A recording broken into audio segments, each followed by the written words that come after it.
ಮರ್ಯಾದೆ ಕೊಡ್ತಿಲ್ಲ ಅಂತ ಆಕೆಯ ಹತ್ಯೆಗೆ 5 ಲಕ್ಷ ಸುಪಾರಿ ಕೊಟ್ಟ ಪತಿ. ಸುತ್ತಿಗೆಯಿಂದ ಹೊಡೆದು ಸಿಲಿಂಡರ್ ಲೀಕ್ ಮಾಡಿ ಮನೆಗೆ ಬೆಂಕಿ ಹಾಕಿದ್ರು ಸುಪಾರಿ ಕಿಲ್ಲರ್ಸ್. ಇದನ್ನೆಲ್ಲ ಹತ್ರದಲ್ಲೇ ನಿಂತು ಹೆಂಡತಿ ಸಾಯೋದನ್ನೇ ನೋಡಲು ಕಾಯ್ತಿದ್ದ ಪತಿ, ಪ್ಲಾನ್ ವರ್ಕೌಟ್ ಆಗದೆ ಬದುಕಿದ ಪತ್ನಿ. ಹೌದು, ಇಲ್ಲೊಬ್ಳು ಪತ್ನಿ ತನ್ನ ಗಂಡನಿಗೆ ಸ್ವಲ್ಪನೂ ಮರ್ಯಾದೆ ಕೊಡ್ತಾನೆ ಇರ್ಲಿಲ್ವಂತೆ.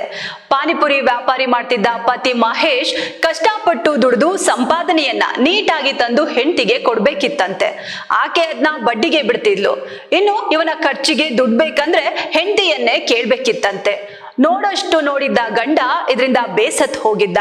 ತನಗೆ ಕಿಂಚಿತ್ತೂ ಮರ್ಯಾದೆ ಕೊಡದ ಪತ್ನಿ ಕೊಲೆಗೆ ಸ್ಕೆಚ್ ಹಾಕಿದ್ದ. ಇದರಂತೆ ಮಹೇಶ್ ಪತ್ನಿ ಕೊಲೆ ಹೇಗ್ ಮಾಡ್ಬೇಕಂತ ಪ್ಲಾನ್ ಕೂಡ ಮಾಡ್ದ. ಹೆಂಡತಿ ಮನೆಯಲ್ಲಿ ಒಬ್ಳೇ ಇದ್ದಾಗ ಮನೆಗೆ ನುಗ್ಗಿ ಗ್ಯಾಸ್ ಪೈಪ್ ಕತ್ತರಿಸಿ ಪೆಟ್ರೋಲ್ ಸುರಿದು ಹೆಂಡತಿಯನ್ನ ಮುಗಿಸೋ ಪ್ಲಾನ್ ರೂಪಿಸಿದ್ದ. ಇದನ್ನ ತನ್ನ ಸ್ನೇಹಿತರಿಬ್ಬರಿಗೂ ಹೇಳಿ 5 ಲಕ್ಷಕ್ಕೆ ಸುಪಾರಿನೂ ಕೊಟ್ಟ.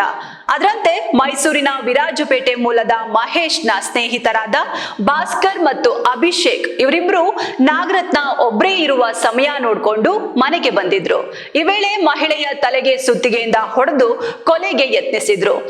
ಹಲ್ಲೆಯ ನಂತರ ಗ್ಯಾಸ್ ಸಿಲಿಂಡರ್ಗಳನ್ನ ಸೋರಿಕೆ ಮಾಡಿದ ಆರೋಪಿಗಳು ಘಟನೆಯನ್ನ ಅಗ್ನಿ ಅವಘಡ ಎಂದು ಬಿಂಬಿಸಲು ಯತ್ನಿಸಿದ್ರು.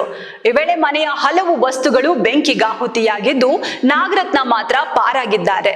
ಗಾಯಗೊಂಡ ನಾಗರತ್ನರನ್ನ ಆಸ್ಪತ್ರೆಗೆ ದಾಖಲಿಸಲಾಗಿದ್ದು ಚಿಕಿತ್ಸೆ ನೀಡುತ್ತಿದ್ದಾರೆ.